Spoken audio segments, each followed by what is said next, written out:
Kita akan masuk ke dalam pemberitaan firman Tuhan dan juga melanjutkan eksposisi surat Filipi. Mari kita sama-sama membuka bagian firman Tuhan dari Filipi pasal yang kedua. Filipi pasal yang kedua, kita akan membacakan dari ayat yang ke-5 sampai yang ke-8.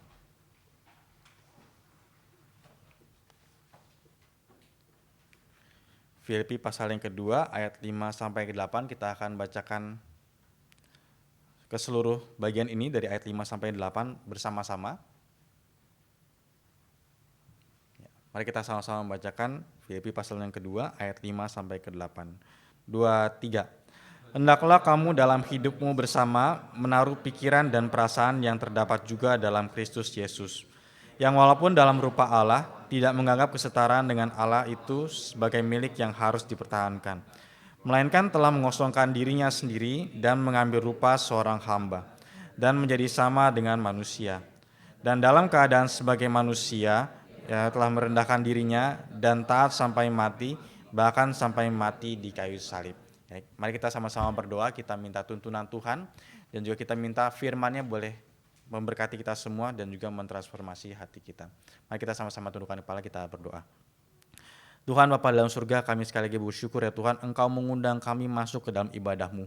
Bukan karena kekuatan kami, bukan karena pikiran kami, bukan karena tubuh kami sehat semata-mata ya Tuhan, maka kami boleh hadir di tempat ini dan kami boleh mendengarkan firman-Mu, kami boleh beribadah, kami boleh menyembah-Mu dan juga memuji-Mu ya Tuhan.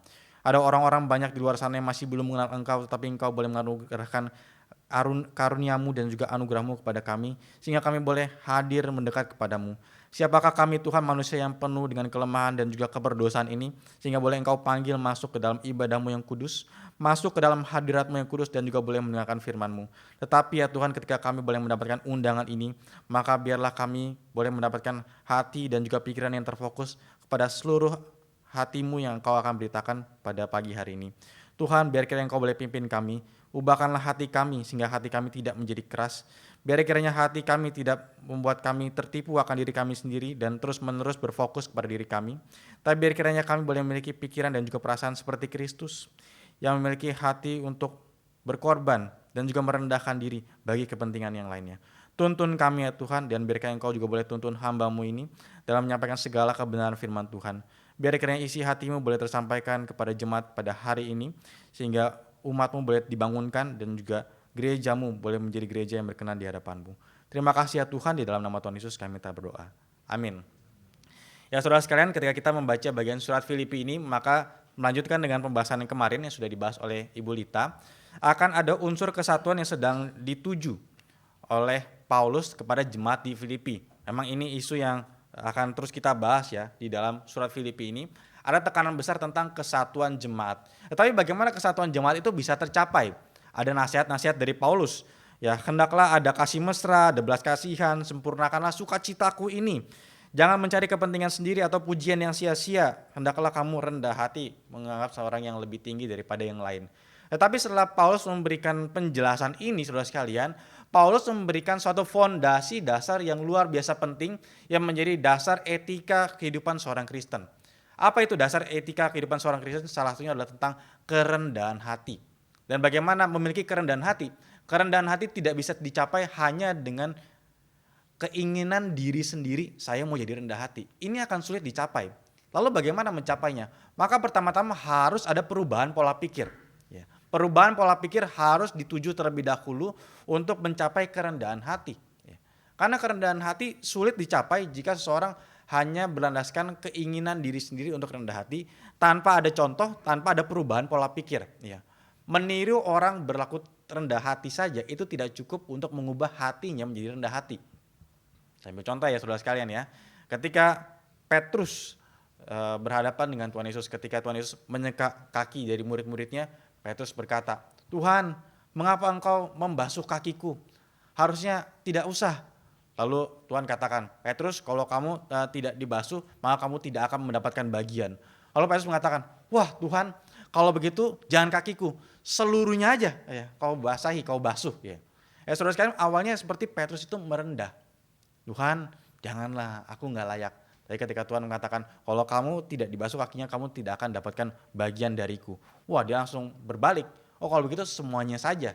Nah, saudara sekalian, urusan kerendahan hati tidak bisa cuma sekedar dari perkataan dan juga dari sekedar meniru perbuatan. Oh, seperti apa sih orang yang rendah hati? Oh, orang yang rendah hati itu mau berkorban untuk orang lain. Seperti apa berkorbannya? Oh, mungkin dia adalah orang yang tadinya punya banyak uang tetapi dia memberikan uang yang dimiliki kepada orang yang membutuhkan. Memang sih dia punya banyak uang tetapi uangnya banyak itu sekalipun dia punya banyak kebutuhan, dia berikan uang itu kepada orang lain.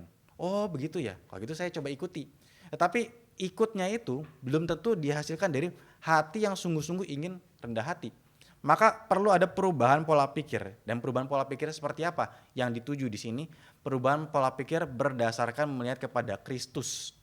Ya. Di sini kita melihat ini adalah suatu perubahan pola pikir yang dibutuhkan untuk seorang itu memiliki kerendahan hati seperti Kristus. Dan ini juga bukan cuma sekedar himbauan saudara sekalian ya, untuk kamu memiliki moralitas yang baik. Paulus di sini bukan mengatakan kepada jemaat Filipi, jemaat Filipi, biarlah kamu menjadi orang-orang yang bajik, yang memiliki kebaikan di dalam hatimu, memiliki moralitas yang tinggi. Tidak ya. Tetapi di sini ada panggilan untuk perubahan paradigma. Ya, sekali lagi ya, perubahan pola berpikir ya. Pengikut Kristus tidak hanya diminta untuk meniru tindakan Kristus, tapi terutama untuk mengadopsi pola pikir dan juga mindsetnya Kristus. Ya. Adopsi pola pikir ini lebih penting dari sekedar meniru saudara sekalian ya. Ya. Saudara kalau misalkan punya anak kecil di rumah, atau saudara punya pengalaman berinteraksi dengan anak kecil, anak itu kan sangat mudah meniru ya. Anak itu adalah peniru yang ulung. Bukankah saudara mungkin bisa terkaget ya? Saya waktu dulu punya keponakan, saya cukup kaget. Dia tiba-tiba bisa bereaksi, mimik wajahnya dan juga bahasanya itu ngikutin yang ada di sinetron. Ketika mamanya lagi masuk ke rumah, "Mama, kenapa mama masuk ke rumah?" Ya, mama masuk ke rumah karena mama memang mau masuk ke rumah. Mama kenapa? "Mama, seharusnya mama tidak boleh masuk ke rumah seperti itu." Loh, ini anak kecil kok ngomongnya seperti ini ya? Bahasanya dari mana? Oh, setelah mamanya selidiki, ini dengarnya dari sinetron. Oh, ternyata dia adalah peniru yang ulung ya. Terus ketika saya kemarin ke Bali G, ada anak, mereka ada 2 anak, lalu mereka seperti biasa anak bermain, ada kakak sama adik sama-sama laki-laki. Lalu mereka mulai bermain, ayo kita main. Lalu mereka mulai kejar-kejaran dan ada sound efeknya. Cu cu cu cu cu, dor. Nah, imajinasinya kan berkembang ya kalau anak kecil ya. Nah itu tindakan gerakannya saya udah tahu. Wah, berarti dia niru Iron Man ini. Ya. Terbang, dur. Wah, ini anak menirunya bagus ya. Siapa yang ngajarin ya? Kalau gerakannya nanti harus seperti ini. Nggak perlu saudara sekalian. Nggak perlu ahli koreografer untuk membuat seorang anak itu bisa meniru superhero yang dia suka. Ya.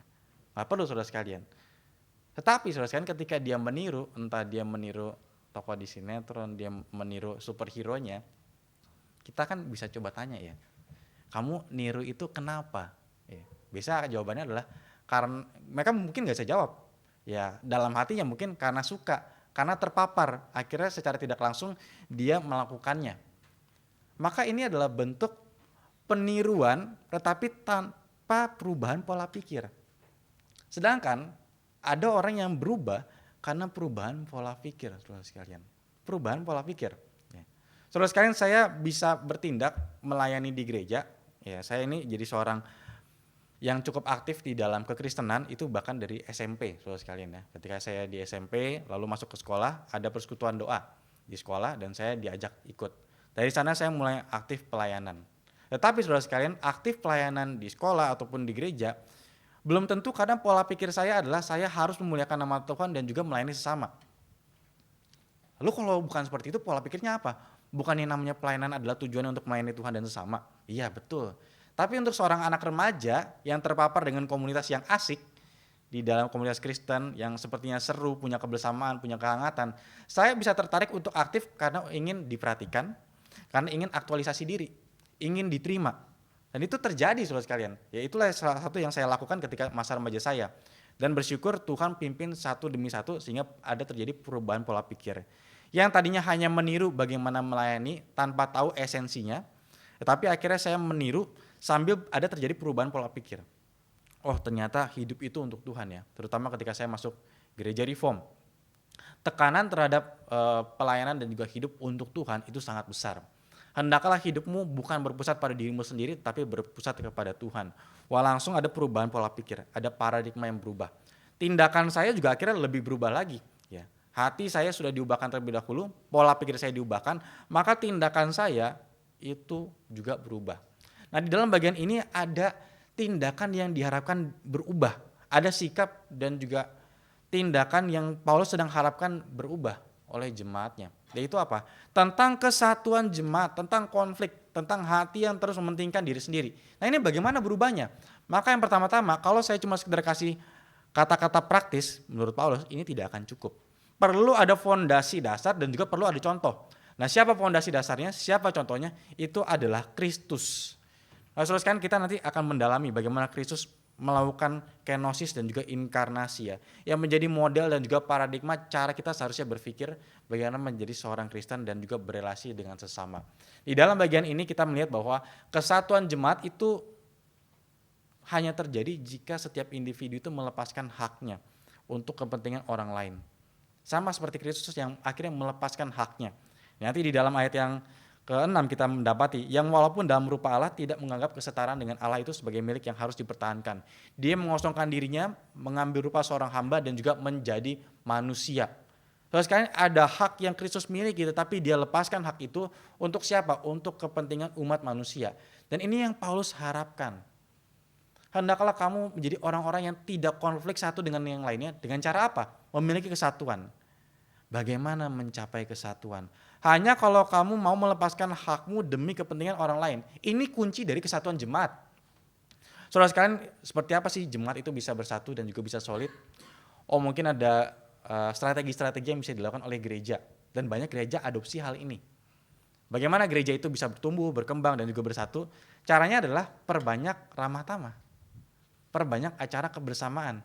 Perbanyak acara hangout, gathering, kumpul, fellowship. Itu satu sisi betul saudara sekalian ya. Karena kalau tidak ada interaksi antara sesama jemaat, bagaimana mau bersatu? Kalau tidak pernah ada berkumpul bersama di dalam situasi yang damai, tenang, dan juga senang bersama, maka rasa trust dan juga kepercayaan itu mungkin belum tentu bisa muncul. Ya.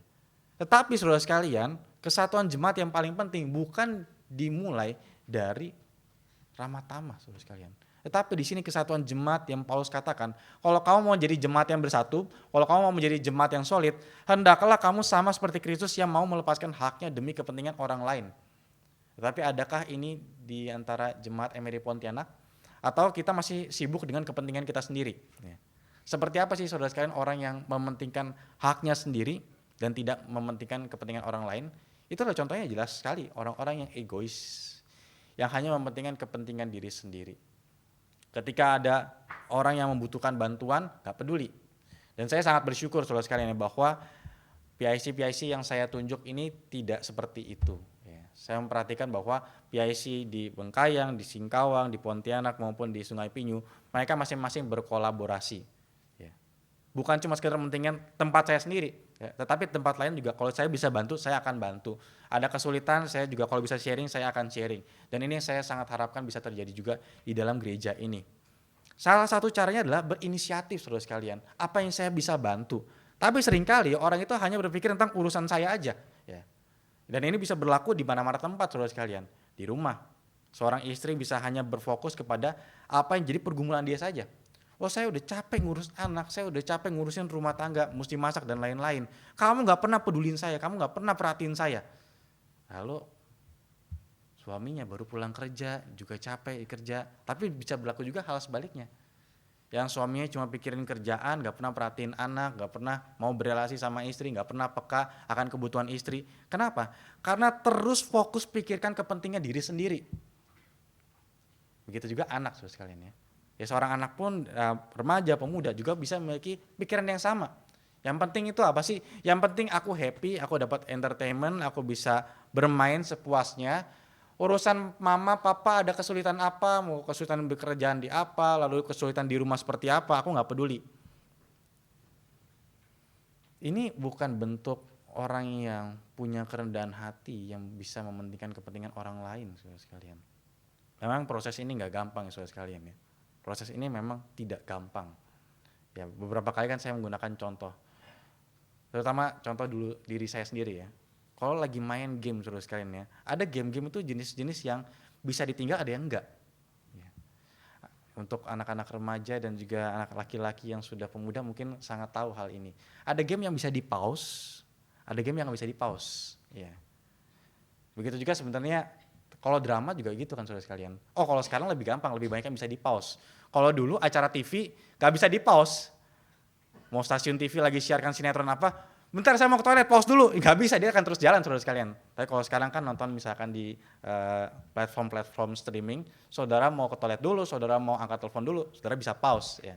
Nah ada game yang bisa ditinggal, ada yang tidak. Nah problem paling utama masa remaja itu biasanya ketika lagi asik main game yang tidak bisa di pause dengan konsentrasi tinggi, yang kalau kalah ini akan ada hinaan dan cercaan dari teman setim, lalu dipanggil, nah bantu dulu mama sini, tar, tunggu jangan ganggu. Wah itu emosi tingkat tinggi saudara sekalian. Ya sama, saya juga melakukan hal itu ya, karena ini lagi konsentrasi tingkat tinggi, jangan diganggu dulu. Lama-lama mulai bertobat, peralihannya adalah main game yang bisa di pause. Jadi kalau misalnya dipanggil, ya udah gampang tinggal pause. Ya beresin dulu urusan, nanti balik lagi untuk ketenangan rumah ini gitu ya. Tapi kan ini urusan ya mungkin masih sederhana saudara sekalian, urusan main game. Tapi gimana dengan urusan yang lain? Gimana ketika ada urusan sepertinya mendesak untuk saya, ada kerjaan yang sedang mendesak yang saya sedang kejar, ya. Di rumah tangga ada hal-hal yang saya sedang pikirkan, saya sedang kerjakan, lalu diminta tolong sama orang lain. Kita marah-marah dengan cara yang sama nggak? Ntar, kamu nih minta tolong terus. Saya lagi sibuk sama diri saya sendiri. Saya lagi juga ada urusan. Emang kamu aja yang susah?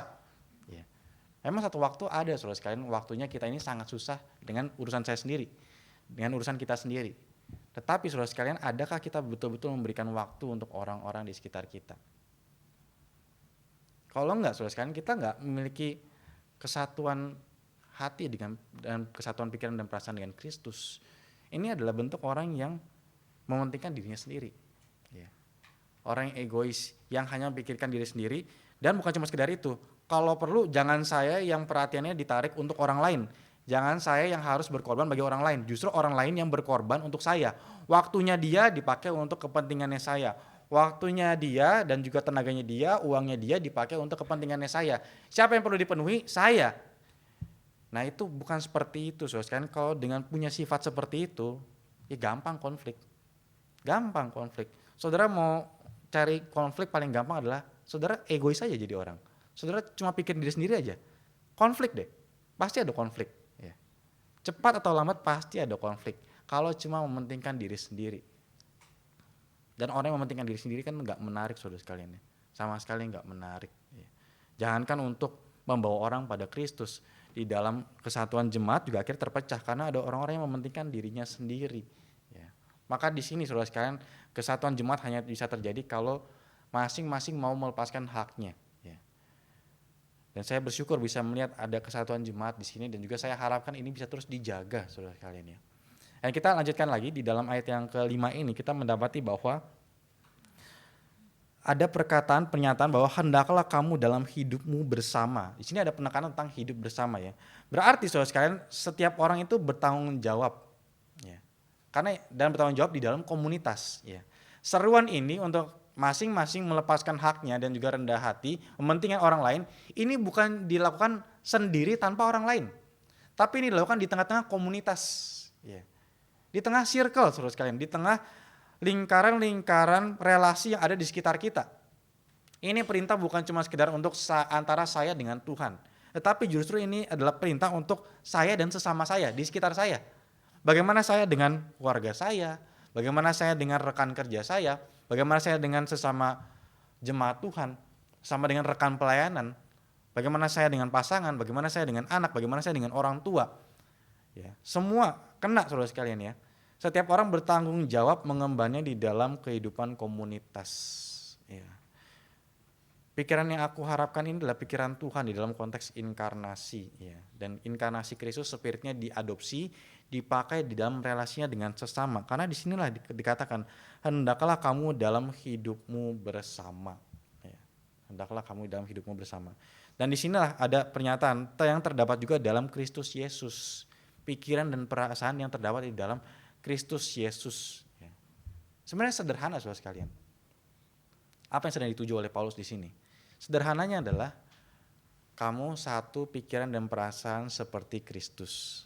Ini kan paling utamanya saudara sekalian, ya, yang menjadi kesimpulannya.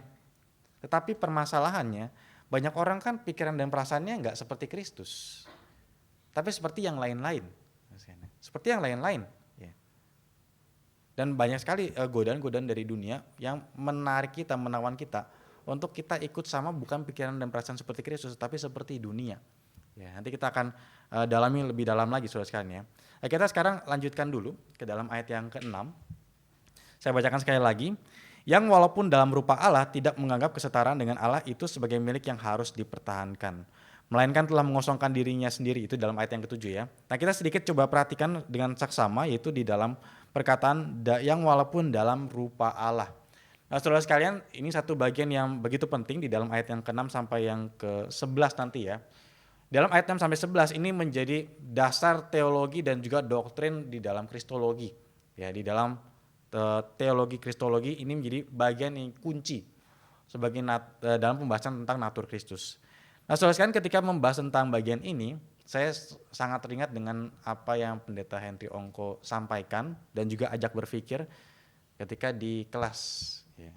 Saya waktu masih mahasiswa diajar juga oleh Pendeta Henry Ongko, yaitu teologi Paulus. Dan dia orang yang sangat mendalami Paulus. Saya semakin tahu dia orang yang sangat mengerti teologinya Paulus, karena di dalam bahan ajarnya dia itu ada satu buku tebal, itu buatannya Herman Ridderbos. Herman Ridderbos ini adalah teolog besar di Belanda, dan sudah ada terjemahan bukunya ini di Momentum. Sudah dalam bahasa Indonesia semua. Dan ini jadi bahan ajarnya dia. Dan semua disuruh baca, semua satu kelas disuruh baca. Nah, ketika saya dapat, saya baca saudara sekalian, saya baca lihat dulu halaman pertamanya. Penerjemahnya Henry Ongko Wijoyo. Wah, pantas ini jadi bahan ajarnya dia sendiri yang terjemahkan. Lalu saya pikir, ya, matilah. Ini dia titik komanya udah pasti hafal ini. Dia sendiri yang terjemahkan, ya. Ya udah, akhirnya saya belajar baik-baik. Dan di dalam pembelajaran tentang teologi Paulus, salah satu yang sedang dibahas sama dia adalah tentang bagian ini. Ya. Kristologi di dalam surat Filipi saudara sekalian, dan khususnya bagian ini. Dan dia punya suatu metodologi dalam belajar di dalam STT, yaitu dia akan menggunakan 2 pertanyaan. Sampai sekarang saya rasanya kalau saya dengar mahasiswa yang ikut kelas dia masih berlaku metode yang sama, yaitu pertanyaan pertama itu gampang, nanti pertanyaan keduanya yang lebih susah. Ya. Misalkan ya saudara sekalian, ya, saudara sekalian di sini ada tertulis yang walaupun dalam rupa Allah. Kita setuju nggak bahwa Yesus itu setara yang memiliki rupa Allah? Setuju nggak saudara sekalian? Setuju. Wah, ini baru pertanyaan pertama. Lalu masuk ke pertanyaan keduanya yang susah. Tapi maksudnya rupa Allah sesuai dengan Paulus ini apa ya? Barulah di situ mahasiswa STT sama-sama menunduk dan juga mulai merenung. Apa ya artinya ya? Memang pertanyaan pertama itu mudah, tapi pertanyaan yang kedua itu yang sulit. Ya. Lalu ditanya lagi, kalau bicara rupa Allah ya, bukankah di dalam perjanjian lama, Paulus kan orang Yahudi, ini gayanya Pendeta Henry Ongko ya, Paulus kan juga orang Yahudi, pasti dia kenal perjanjian lama. Nah saudara sekalian, kalau rupa Allah ini ya, rupa Allah, bukankah kalau kita lihat di kitab Kejadian, itu rupa Allah juga berlaku untuk manusia. Ya. Bukankah kita dikatakan sebagai segambar dan serupa dengan Allah? Apakah ini yang dimaksud oleh Paulus di sini? Apalagi dia juga adalah orang Yahudi yang tentu membaca kitab Kejadian. Yang mulai semakin lancar bahasa Jawanya sekalian, medok-medoknya. Belum keluar bahasanya sih, tetapi cengkok-cengkoknya udah mulai dapat ya. Nah, saudara sekalian, di sini apa yang dimaksud dengan rupa Allah? Sedangkan kita tahu di perjanjian lama, di kitab Kejadian, manusia pun dikatakan sebagai rupa Allah. Apakah ini mau mengatakan Yesus adalah rupa Allah seperti yang dalam konsep kitab Kejadian? Nah, ternyata kalau kita baca bahasa aslinya, ini bukan berujuk kepada image of God yang terdapat dalam kitab Kejadian. Nah, saudara sekalian, di dalam bahasa aslinya, dalam rupa Allah ini, rupa itu menggunakan kata morphe. Nah, morphe ini memiliki makna seperti natur. Ya. Maka ini suatu pembagian yang sangat jelas ya. Pak Henry Ongko mengatakan bahwa Paulus ini kan adalah orang Yahudi. Ya. Orang Yahudi itu punya konsep monoteistik akut, katanya begitu. Monoteistik akut. Pokoknya Allah itu cuma satu, ya, satu tok, ya, nggak ada yang lain. Maka mereka nggak bisa terima kalau Yesus itu adalah Allah juga. Nggak bisa, Allah itu hanya satu. Ya. Tetapi saudara sekalian di sini dengan dikatakan oleh Paulus yang walaupun dalam morphe Allah, yaitu menggunakan kata yang artinya adalah natur, ini menjadi bagian yang penting bahwa Paulus sedang membuat penekanan Yesus itu sejajar dan setara dengan Allah secara natur. Ya, bukan cuma sekedar penampakan saja. Nah, kalau mau menggunakan kata yang rupa berbentuk penampakan luar, itu nanti justru ada kata yang mirip, tetapi akar katanya berbeda. Yaitu di dalam ayat yang ke-7 ya. Ayat yang ke-8, dan dalam keadaan sebagai manusia, itu dalam bahasa Inggrisnya menggunakan kata likeness. Yang dalam bahasa aslinya itu menggunakan kata homoiomati. Ya. Jadi ada morphe, ada homoiomati. Nah, homoiomati itu lebih berkenaan dengan penampilan secara luar, secara fisik, appearance, sekalian. Nah, tapi kalau morphe ini berbicara tentang natur. Nah, kalau Paulus mau mengatakan Yesus itu mirip serupa dengan Allah dari penampakan luarnya, dia nggak akan gunakan kata morphe, dia akan pakai kata homoiomati yang dia pakai di dalam ayat yang ke-8. Tetapi ketika dia menggunakan kata morphe, ini justru mau menunjukkan bahwa betapa Yesus itu satu natur, satu keilahian dengan Allah. Setara hakikatnya dan juga setara naturnya. Nah, kenapa bagian ini penting saudara sekalian ditegaskan oleh Paulus? Kenapa Paulus harus mengatakan yang walaupun dalam rupa Allah? Karena Paulus sedang menggunakan satu metode ya, menunjukkan satu ketinggian dan juga kemuliaan Kristus untuk menunjukkan seberapa yang tinggi, yang mulia, yang agung ini mau turun sampai serendah-rendahnya. Ini kan satu paradigma yang penting. Kalau mau menekankan sesuatu perlu ada kontras. Ya, perlu ada kontras. Kalau saya mau menekankan betapa berbedanya anjing sama kucing, saya nggak akan mengatakan, Bapak Ibu Saudara sekalian, anjing itu kakinya 4 loh. Tapi kucing kakinya juga 4. Ya sama Pak, apa bedanya? Saya juga tahu. Itu sama, apa yang mau ditekankan, bedanya itu apa? Saudara tahu nggak bedanya anjing dan kucing? Yang satu punya leher, yang satu juga punya leher. Ya sama Pak, apa bedanya? Saya nggak dapatkan pengetahuan apapun. Tapi kalau saya mengatakan, kalau anjing itu suaranya akan menggonggong. Tapi kalau kucing itu akan mengeong. Wah iya, saya juga tahu Pak. Kalau anjing itu fleksibilitas tubuhnya tidak sefleksibilitas kucing. Kalau kucing itu bisa memanjang dan juga bisa memendek, itu lebih elastis daripada anjing. Pernahkah saudara melihat anjing yang lebih lincah dari kucing? Oh mungkin jarang. Ya. Bahkan kucing yang dewasa, yang lebih menakutkan lagi saudara sekalian, yaitu harimau, itu kan katanya jenis kucing juga ya, atau singa, lion, itu saking lincahnya dia bisa loncat sampai 2 meter. Ya. Pernah kan ada klipnya yang loncat langsung ke balkon saudara sekalian. Karena lincah. Oh iya ya, beda ya. Nah, saudara kan dari kontras penekanan ini dapat perbedaan. Nah sama, ini yang sedang dilakukan oleh Paulus. Dia mau menekankan seberapa berbedanya dan kontrasnya, maka dia menyandingkan Yesus dengan Allah. Dan ini fakta ya, bukan cuma sekedar perbandingan dan juga paralel yang dibuat-buat. Nah saudara sekalian, di sini penting karena pengosongan diri Kristus tidak akan memiliki makna yang dalam jika dia ini bukan siapa-siapa. Kalau Yesus itu tidak setara dengan Allah, dia posisinya biasa saja seperti ciptaan yang lainnya, maka ketika dia inkarnasi dan jadi sama dengan manusia, ini kontrasnya tidak sebegitu besar. Tapi justru karena dia adalah raja semesta alam, maka tindakannya jadi sangat radikal. Tindakannya menjadi satu kontras yang luar biasa besar. Siapa Yesus, saudara sekalian? Siapa Yesus? Yesus adalah pencipta alam semesta ini. Ketika Tuhan menciptakan dunia ini, dia menciptakannya bersama-sama dengan firman. Dan kita dapat ini di dalam Yohanes pasal yang pertama. Pada mulanya adalah firman, dan firman itu bersama-sama dengan Allah. Dan segala sesuatu terjadi oleh karena dia, dan tanpa dia tidak ada sesuatu pun yang jadi. Soalnya sekarang ketika kemarin saya membahas tentang penciptaan di pemuda ya, ada satu bagian yang penting saudara sekalian yang menekankan tentang kedaulatan Tuhan dan juga kekuatan Tuhan. Yaitu ada pola di dalam penciptaan, bagaimana dunia ini diciptakan. Dunia ini tercipta itu karena apa sih? Ya kalau berdasarkan sains orang akan mengatakan, oh karena ada gaya gravitasi, karena ada Big Bang. Tapi dalam firman Tuhan kita mendapati faktor paling utama adalah karena Tuhan ngomong, berfirman. Tuhan berbicara, berfirman. Tuhan berfirman apa langsung jadi. Ciptaannya merespon. Jadilah terang, terang itu jadi. Jadilah cakrawala, jadi. Jadilah daratan, terpisahlah air yang di darat dan juga yang di laut, jadi. Jadilah burung-burung di udara dan binatang merayap di bumi dan juga ikan-ikan di laut, jadi saudara sekalian. Jadi polanya apa? Tuhan berbicara, Tuhan berfirman, ciptaan nurut. Saudara bisa bayangkan ya, gunung itu tercipta sama Tuhan, Tuhan ngomong itu nurut. Laut batas-batasnya, laut tidak boleh batasnya melebihi ini, hanya sampai sini, nurut. Seberapa berkuasanya Tuhan. Seberapa berkuasanya seseorang itu kan ditunjukkan dengan dia ngomong apa, kejadian gak? Saya semakin tahu seberapa sentralnya Pendeta Stephen Tong dari perkataannya saudara sekalian. Waktu beberapa tahun yang lalu di sidang sinode ada satu perubahan ajaib yang terjadi, yaitu tiba-tiba Pendeta Calvin Bangun dipindahkan dari Kebun Jeruk tiba-tiba ke Manado.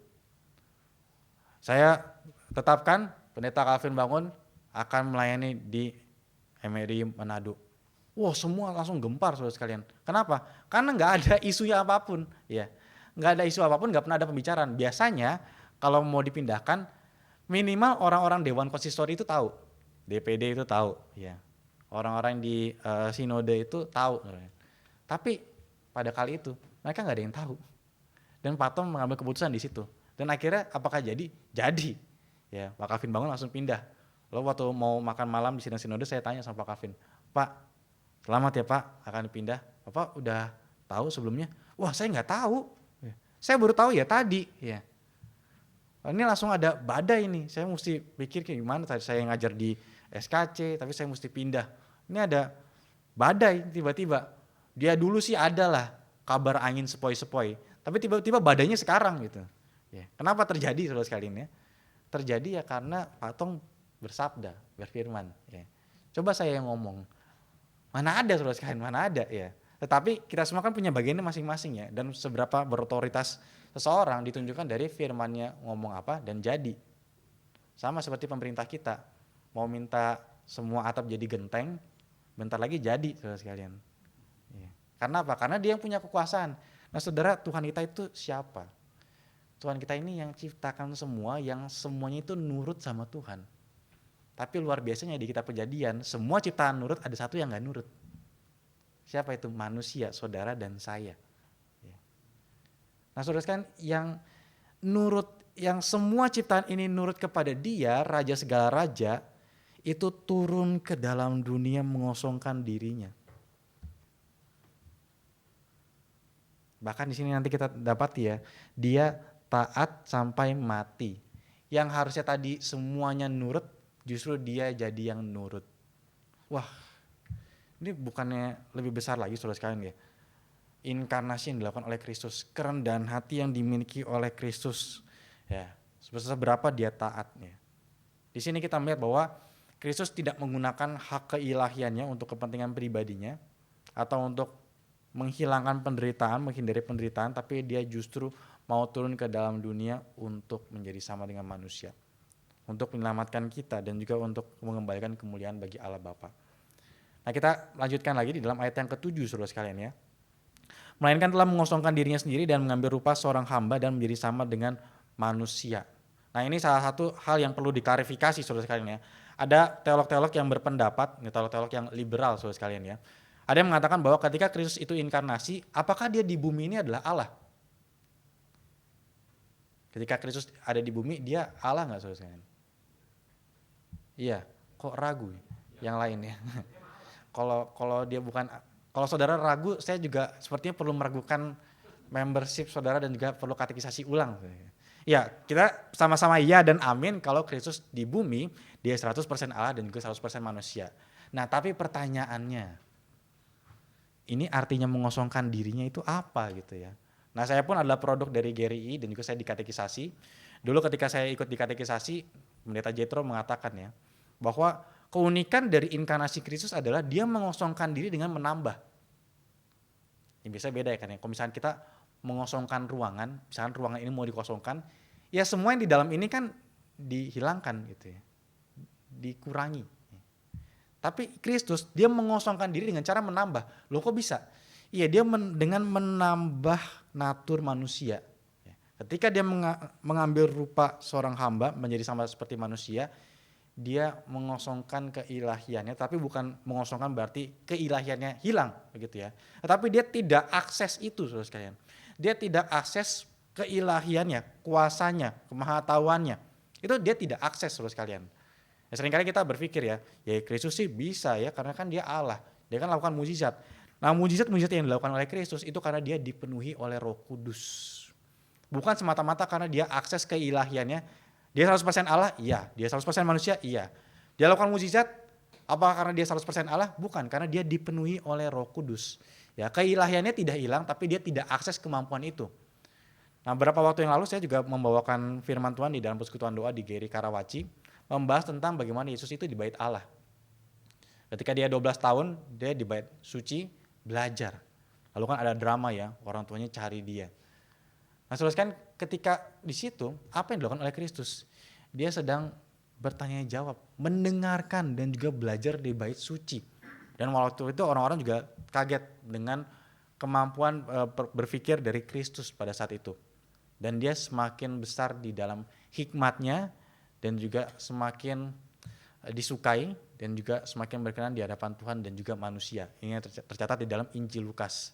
Nah, saudara sekalian yang menarik di dalam Injil Lukas, di dalam sebelum drama itu dijepit dengan pernyataan Yesus itu dipenuhi dengan bertambah usia, dipenuhi dengan hikmat dan disukai oleh Tuhan dan juga manusia.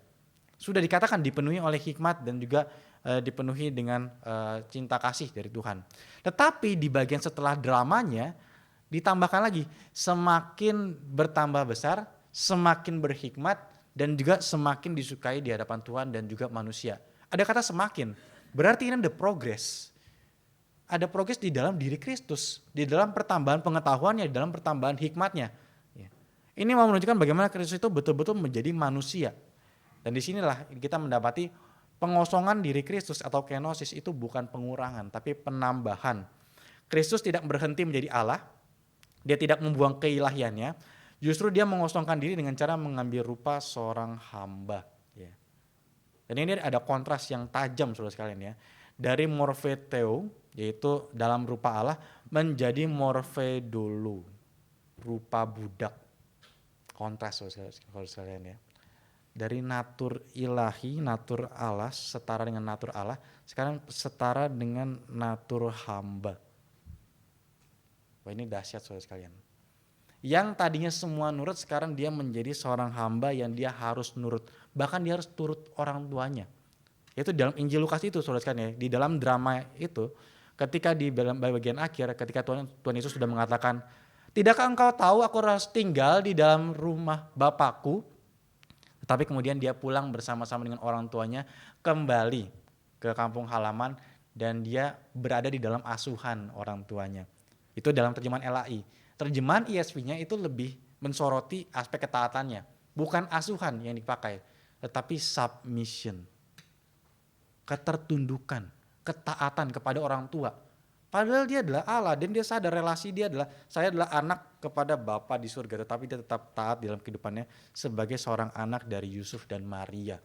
Suatu ketaatan yang luar biasa saudara sekalian ya, dari seorang raja segala raja. Sekali lagi dia pencipta. Maka Paulus di sini menyandingkan saudara sekalian ya, antara keilahian Kristus dengan kehambaan Kristus. Ini konsep yang gak diterima sama dunia. Sangat tidak diterima saudara sekalian. Saudara, semakin tinggi seseorang jabatan di dalam kantor atau di dalam pemerintahan, semakin dia tidak akan bersikap seperti hamba. Wajar dong sebenarnya. Masih nggak sih CEO itu bikin kopi sendiri atau minta OB yang bikin kopi? Bukan berarti saya mengatakan kalau saudara punya pembantu atau punya karyawan di rumah lalu buatan kopi, saudara jadi sombong, enggak seperti itu ya. Tapi secara umum kita mendapati bahwa semakin tinggi seseorang, semakin naik jabatannya, semakin tinggi karirnya, semakin posisinya terhormat di masyarakat, maka tindakan dia sebagai hamba itu akan semakin berkurang. Dan ini yang dikejar orang. Masa sih saya mau kerjanya melayani orang terus, saya dong yang dilayani.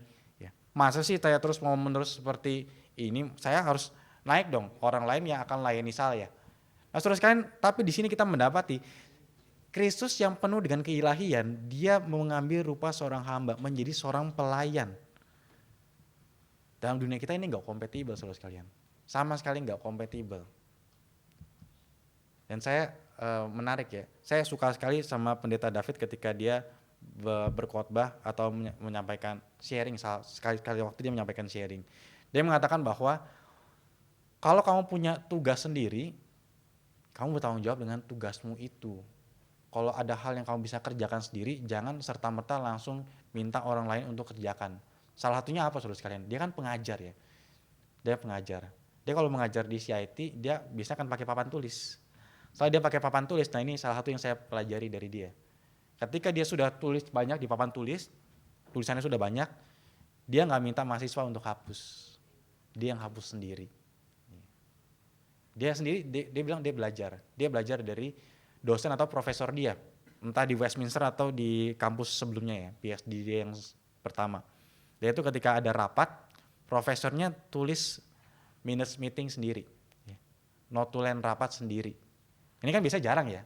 Yang namanya pemimpin biasa akan minta sekretaris untuk bikin notulen. Ya, tapi ini ada profesor yang bikin notulen rapatnya sendiri. Ya bukan berarti yang minta sekretaris bikin notulen rapat itu juga sombong saudara sekalian, karena ada seringkali kalau di dalam rapat yang namanya pemimpin itu kan mesti pikirkan tentang strategi, mesti pikirkan tentang banyak hal, faktor-faktor, dan nggak punya kesempatan untuk catat. Ya. Tapi ada juga orang yang mampu melakukan. Ya tapi kadang-kadang ada orang yang mampu lakukan sendiri, tapi maunya suruh orang lain. Ya. Tapi di sini saudara sekalian kita mendapati ada sosok pribadi Kristus yang dengan keilahiannya dia mengambil rupa seorang hamba.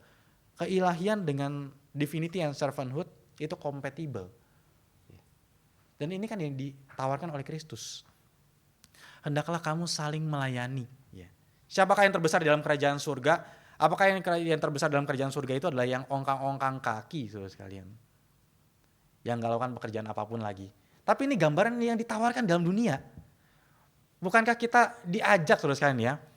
Yuk, mari jadi orang kaya, mari punya banyak uang. Untuk apa? Untuk kamu bisa liburan dan kamu gak kerja lagi. Untuk kamu bisa pensiun dini. Pensiun dini, uangnya masukkan di investasi, lalu setelah uang masuk investasi, kamu bisa dapat passive income, gak perlu kerja lagi, lalu kamu bisa nikmati hidup, pergi liburan terus menerus, gak perlu sibuk pikirin lagi tentang kerjaan. Ini konsep dari mana saudara sekalian? Ini konsep dari zaman dulu sudah ada. Itu konsep gambaran orang Romawi yang dewanya itu ongkang-ongkang kaki, tidak berbuat apapun, tidak bekerja, dan biarlah manusia yang layani raja, yang kasih makan raja. Kenapa ada konsep sesajen? Biar dewa gak usah capek-capek cari makan, biar dia yang dilayani dikasih makan sama manusia.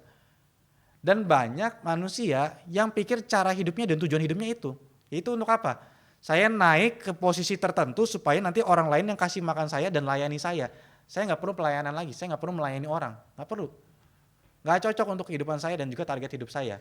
Target hidup saya adalah saya sampai posisi tertentu, punya kekayaan tertentu, sampai nanti semua orang layani saya gak perlu layani orang. Itu bukan kekristenan saudara sekalian. Kekristenan justru bukan naik ke atas supaya yang lain akhirnya layani dia, tapi kekristenan Tuhan kita, dia turun ke yang dari posisi paling tinggi, dia turun ke bawah untuk melayani orang. Pertanyaannya kita kayak gitu atau enggak saudara sekalian? Atau kita masih terus cari saudara? Dan ini enggak gampang, memang enggak gampang. Semua tawaran dunia akan menawarkan hal ini. Naik posisi paling tinggi. Sukses di dalam pekerjaan, sukses di dalam sekolah, sukses di dalam berbagai macam hal agar orang lain hormati kamu dan juga akan melayani kamu. Tetapi di dalam prinsip hidup kekristenan, semakin tinggi justru semakin melayani. Semakin tinggi semakin melayani. Makanya kalau di dalam gerakan kita saudara sekalian di GRII, kalau orang ditawarin jadi ketua, pegang jabatan, itu makin enggan. Gak gampang saudara cari ketua, cari diaken, cari penatua di GRI gak gampang. Kenapa? Karena tahu kalau saya ambil posisi itu, saya makin melayani. Saya makin bayar harga. Jadi ketua, janji imam mesti lebih gede saudara sekalian, bayar harga. Ya, keluarin uang, tenaga, pikiran mesti lebih besar. Karena ini kita meneladani Kristus. Ya. Yang juga diteladani oleh Pak Tong. Dia posisi paling tinggi. Saudara, kalau Pak Tong udah mau mundur sekarang, nggak perlu kerjain kapin. Ada yang mau tegur dia, saudara. Pak Tong kok sekarang diem-diem aja sih, nggak pelayanan lagi. Ada yang berani, saudara? Nggak ada yang berani. Sekali ada yang ngomong, rupamu, kamu sekarang kerja. Saya udah tua, kamu yang masih muda, kerja. Ya. Tapi dia masih terus melayani, saudara sekalian. Ya. Nah, kita ini diajak, saudara sekalian, untuk jadi orang yang semakin tinggi, semakin melayani. Ya. Semakin terjun ke bawah. Ya. Semakin berkorban. Dan ini yang Tuhan kehendaki dalam kehidupan kita. Inkarnasi secara aktif. Ya. Inkarnasi secara aktif. Gak gampang, saudara sekalian, tetapi ini yang perlu kita kerjakan. Kita lanjutkan lagi, saudara sekalian, ya. Di sini menggunakan kata Yesus mengambil rupa seorang hamba. Saudara sekalian, di dalam tradisi Romawi, saudara, saya menonton satu film yang memberikan gambaran besar budak pada zaman Romawi sebelum Tuhan Yesus. Saudara tahu di dalam dunia Romawi ada jenis entertainment yang gak masuk akal tetapi dulu ada. Itu apa? Entertainmentnya adalah saling bunuh orang. Ya, pertempuran antar budak, gladiator. Ya. Dan salah satu gladiator dulu yang sangat terkenal adalah bernama Spartacus. Kenapa Spartacus terkenal? Spartacus terkenal karena dia akhirnya melakukan pemberontakan terhadap tuannya. Jadi saudara sekalian, ini sudah jadi komoditas. Ada entertainment, ada teaternya seperti semacam Colosseum dulu, zaman Spartacus Colosseum belum ada. Tetapi jenisnya sudah mirip dengan skala yang lebih kecil. Di sana orang berkumpul menonton pertandingan di mana antar budak yang dari suku yang kalah perang dijadikan budak, yang bisa berperang disuruh tanding. Nanti kan ada muncul simbol jempol ke atas atau jempol ke bawah.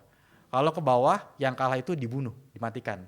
Kalau jempolnya ke atas dibiarkan tetap hidup. Nah, saudara sekalian, salah satunya adalah Spartacus.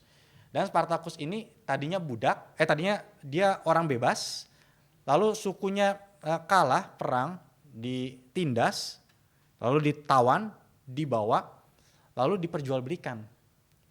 Lalu ada orang namanya Lanista ya. Lanista ini adalah pemilik banyak budak untuk jadi gladiator. Nah, Lanista ini kumpulkan, dia lihat di pasar. Jadi budak ini ditawarin di pasar, dijajakan seperti jajanan pasar. Ini sudah diperdagangkan, kamu lihat kamu mau pilih yang mana? Oh, ini kayaknya bagus, dan salah satunya yang dipilih adalah Spartacus. Dan Spartacus pada saat itu sangat kesal dan sangat benci dengan sistem yang ada pada saat itu. Kenapa? Karena dia merasa dirinya bukan manusia dan dia merasakan ketidakadilan yang luar biasa. Terutama adalah salah satunya ketika istri yang dia cintai itu dibunuh. Tadinya dia pikir dibunuh oleh suku yang melawan dia dan akhirnya menjadikan dia budak. Tapi ternyata pada akhirnya dia tahu mendapati kenyataan istrinya itu dibunuh sama Lanistanya sendiri, sama tuannya sendiri, sama majikannya sendiri. Oh, dia kesal luar biasa sampai akhirnya dia melakukan pemberontakan. Dan ini tercatat di dalam sejarah pemberontakan yang dilakukan oleh Spartacus. Nah, kondisinya dia merasakan ketidakadilan. Kenapa? Karena sangat tidak dianggap sebagai manusia. Punyakah hak? Nggak punya hak. Sebagai seorang budak, ya kamu seperti komoditas. Ya, kamu bisa ditukar dengan koin. Ya, bisa ditukar dengan koin. Mau majikannya memerintah kamu dimatikan juga bisa pada saat itu juga. Ya. Jadi nggak ada harganya, saudara sekalian. Di sini Yesus dikatakan sebagai seorang budak doulos menggunakan kata yang mirip dengan kondisi budak pada saat itu. Budak di zaman Romawi itu nggak punya hak asasi manusia. Nah, dengan cara yang sama ya, Yesus itu menolak untuk menggunakan haknya sebagai Allah dan dia mau jadi budak. Saudara, yang paling dalam adalah ketika di film Spartacus itu dalam beberapa season selanjutnya atau episode selanjutnya mulai diperkenalkan tentang salib. Ada satu ketika satu budak dihukum secara tidak adil dan hukumannya adalah disalib. Dia tidak bersalah tapi difitnah bahwa dia menentang kaisar, melawan pemerintahan dan juga mendukung Spartacus. Padahal dia enggak, dia nggak ngomong apapun. Tapi ada strategi politik yang dilakukan di sana. Budak ini mendukung Spartacus. Dia harus segera dieksekusi. Langsung diambil. Pada saat itu salibnya masih bentuknya T. Ya. Kalau salib yang kita tahu kan sekarang kan bentuknya ya salib gini kan ya. Tapi pada saat itu masih bentuknya T. disalibkan saudara sekalian. Dan itu adalah hukuman untuk budak. Apakah orang Romawi bisa dihukum dengan cara disalib? Bisa, tetapi kasus-kasus tertentu. Kalau kejahatan yang sangat besar, misalkan pemberontakan kepada kaisar, itu mungkin warga negara Romawi itu dieksekusi dengan cara disalib. Tetapi yang paling umum itu dilakukan untuk budak. Siapa yang disalib kalau di dalam kisah Filipi ini saudara sekalian? Siapa yang taat sampai bahkan mati di atas kayu salib? Pencipta alam semesta di mana segala sesuatu itu tunduk dan juga nurut, taat, tapi dia yang turun ke dalam dunia dan akhirnya tunduk dan taat bahkan sampai mati, diperlakukan seperti budak pada saat itu saudara sekalian. Ada kerendahan hati dan juga inkarnasi yang dilakukan oleh Kristus. Dia nggak mementingkan dirinya. Saudara sekalian, kalau misalkan Yesus mementingkan dirinya sendiri, mementingkan kenyamanannya, mementingkan haknya dia di surga, nggak ada saudara dan saya di sini. Nggak ada orang tua kita yang sudah Kristen duluan. Nggak ada misionaris-misionaris yang datang ke Indonesia saudara sekalian. Nggak ada sejarah kekristenan ini, nggak ada sama sekali. Semua yang kita bicarakan firman Tuhan ini itu nggak ada saudara sekalian kalau dia mementingkan dirinya sendiri. Nggak ada saudara sekalian. Nggak ada. Kalau semua orang Kristen itu fokusnya kepada dirinya sendiri, ya sudah, nggak akan ada perkembangan di dalam kekristenan. Kalau di dalam kekristenan semua mementingkan diri sendiri, akhirnya ada konflik jemaat, tidak ada persatuan di dalam memberitakan Injil, tidak ada persatuan di dalam persekutuan, tidak ada persatuan di dalam bekerja bagi Tuhan, tidak akan ada perkembangan dari gereja. Maka luar biasa rusak kalau gereja yang mengajarkan secara tidak langsung untuk jemaatnya mementingkan diri sendiri. Rusak. Kalau gereja nggak ada teguran untuk jemaat tidak egois dan hidupnya berkorban bagi orang lain, nggak ada harapan untuk gereja itu. Kalau di dalam gereja tidak ada teguran untuk jemaat itu harus berkorban bagi orang lain, nggak ada harapan saudara sekalian. Kalau jemaat terus ditawarkan, diajarkan untuk jadi egois, pentingkan kamu kebutuhannya apa, Tuhan nanti penuhi. Oh kamu punya pergumulan apa, kesulitan apa, nanti Tuhan akan selesaikan. Apakah itu sepenuhnya salah? Tidak sepenuhnya salah, Tuhan akan berikan. Tapi kalau setiap minggu yang diberitakan itu terus, nggak ada bayar harga, nggak ada berjuang bagi Tuhan, nggak ada berkorban bagi orang lain, tidak ada melepaskan hak bagi orang lain, ini gereja yang setengah. Dan gereja yang setengah itu akan membawa kepada kehancuran saudara sekalian. Maka ini yang perlu kita perjuangkan dan kita punya teladannya, yaitu Kristus. Nah saudara sekalian, akan muncul pertanyaan untuk kita saudara sekalian ya, Pak, sepertinya inkarnasi itu nggak mudah untuk dilakukan. Ada ego di dalam diri saya yang memaksa saya untuk sulit sekali mau merendahkan diri kepada sesama saya.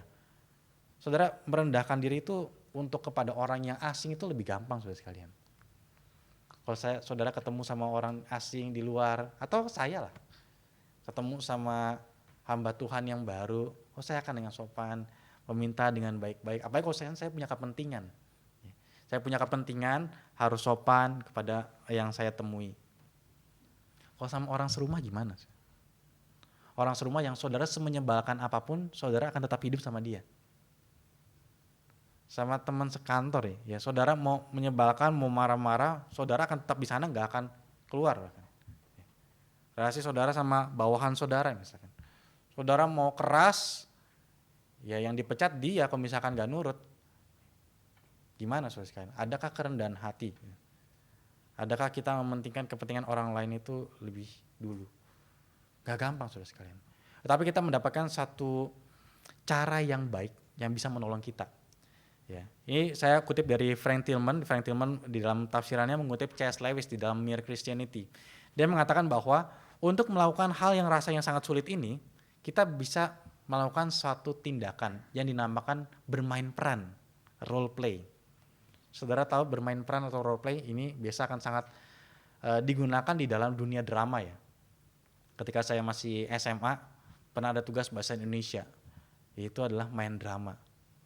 Setelah saya pikir-pikir lagi, kenapa di pelajaran bahasa Indonesia ya? Harusnya kan ini di pelajaran seni, tapi pada saat itu ada di pelajaran bahasa Indonesia. Lalu kemudian saya dibagi kelompok, lalu di dalam kelompok tersebut saya jadi sutradara sekaligus pemain. Karena di dalam skrip yang dibuat pemainnya kurang, jadi sutradaranya mesti ikut bermain. Lalu saya atur kan, ini skripnya, kamu sudah baca skripnya, nanti kamu bermain peran sebagai seorang anak, nanti kamu kakaknya, nanti saya yang jadi bapaknya. Nah terus kan sudah dibagi seperti itu, Dan semua masing-masing diberikan perannya ya. Lalu ketika mereka bermain peran, itu melakukan drama, mereka mulai bertindak, ada yang seperti anak, ada yang seperti kakak gitu ya. Tapi tindakannya masih kurang natural. Lalu saya akhirnya mulai masuk ke dalam dramanya, dan saya langsung memposisikan diri saya sebagai seorang bapak yang kemudian akan sakit jantung. Saya akan langsung membayangkan, gimana ya reaksi orang yang kena jantung. Sebagai seorang anak SMA pada saat itu, ya udah yang saya tahu aja kira-kira ya. Kayak lagi duduk, terus lagi marah-marah, kamu ini anak yang tidak bertanggung jawab, langsung jatuh. Setelah jatuh, langsung yang lain, ternyata di situ yang nilai bukan cuma guru, tapi teman-teman saya yang lain yang tidak ikut di dalam penyelenggaraan drama tersebut juga ikut nilai. Nah, setelah drama dibilang, wah Dam, kamu sih yang tadi cukup bagus bermainnya, kok kamu bisa berperan seperti itu? Ya soalnya saya membayangkan kira-kira kalau jadi seorang bapak terus kena serangan jantung itu gimana. Jadi menggunakan imajinasi lalu menempatkan posisi itu di dalam diri kita. Nah saudara, bagaimana saudara bisa menjadi orang yang lebih rendah hati? Kenakanlah Kristus. Imitation of Christ. Role play, bermain peran seperti Kristus. Bukan pura-pura, ya. Bukan pura-pura. Saya ingin seperti Kristus tapi masih jauh. Tapi ya setidaknya ya saya tahu gambaran Kristus itu seperti apa, dan sekarang saya ketika hidup saya mau bertindak seperti Kristus. Ini mungkin ada gerakan yang terkenal dulu ya. What would Jesus do? Kalau misalnya kamu dihadapkan dengan situasi ini, kira-kira Tuhan Yesus ngapain ya? Ini kan ada salah satu caranya ya, metodenya ya. Ya tapi di balik ini harus ada fondasi berpikir, yaitu tentang apa? Kristus sendiri sudah inkarnasi terlebih dahulu dan saya mau ikut seperti Kristus. Dan dalam kehidupan saya sehari-hari, saya akan mencoba semaksimal mungkin bagaimana saya berperan seperti Kristus, rendah hati. Kalau diri saya sih Pak, saya ngadepin istri saya atau suami saya seperti ini, susah saya rendah hati. Mau dengerin dia, mau nurut dia. Seringkali dia yang salah, kadang-kadang dia kasar, kadang-kadang dia juga gak bisa dipercaya. Tapi mesti nurut sama dia. Ya saya coba deh. Bukan karena saya sih susah sebetulnya. Tapi saya mau coba kenakan Kristus. Saya mau coba kenakan Kristus. Maka di sini saudara sekalian kita mendapati suatu contoh dari Kristus yang kita bisa teladani untuk hidup di dalam teladan Kristus. Yang di dalam kehidupannya tidak mencari kemuliaan yang sia-sia, tapi justru dia mengosongkan dirinya. Dia tidak memiliki ambisi yang egois, tetapi justru mengambil bentuk seorang hamba. Dia tidak menganggap kesetaraannya dengan Allah secara egois, tetapi dia justru rendah hati, mempertimbangkan kebutuhan orang lain di atas kebutuhannya sendiri. Dan untuk inilah kita hidup dan menjadi sama seperti Kristus. Kiranya firman Tuhan ini boleh memberkati kita semua. Mari kita sama-sama tundukkan kepala, kita akan berdoa.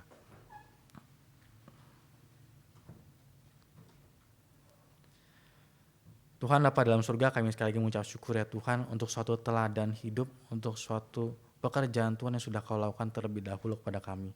Tuhan, kami adalah hamba-hambamu yang tidak berguna ini, tetapi Engkau rela turun dari surga untuk kami. Siapakah kami Tuhan, manusia-manusia yang tidak layak ini, tetapi boleh mendapatkan anugerah seperti ini dari Engkau. Kau turun dari surga, Engkaulah pemilik alam semesta ini, Engkaulah yang pencipta ini ya Tuhan. Engkaulah yang memiliki otoritas atas segala sesuatu. Segala gunung-gunung, sungai, lautan, semua tunduk kepada perintah-Mu. Tapi justru kami ya Tuhan, makhluk yang hina ini tidak tunduk padamu dan seringkali melawan Engkau. Ampuni kami ya Tuhan, dan biar kiranya kami boleh seturut seperti Kristus, anak-Mu yang tunggal yang sudah Kau berikan bagi kami, yang turun ke dalam dunia, mengosongkan dirinya, merendahkan dirinya, mengambil rupa seorang hamba, dan terus taat sampai mati dari kayu salib. Ajar kami Tuhan, memiliki kerendahan hati seperti Kristus. Ajar kami ya Tuhan, bisa taat seperti Kristus. Ajar kami ya Tuhan, bisa mengenalkan Kristus dalam kehidupan kami. Sehingga kami bisa menjadi berkat bagi orang-orang di sekitar kami. Sehingga kami Tuhan tidak masuk ke dalam konflik-konflik yang tidak perlu. Sehingga kami ya Tuhan sebagai jemaat-Mu, sebagai umat-Mu bisa memiliki kesatuan di dalam Engkau dan juga kesatuan di dalam persekutuan kami. Terima kasih ya Tuhan, dalam nama Tuhan Yesus kami tak berdoa. Amin.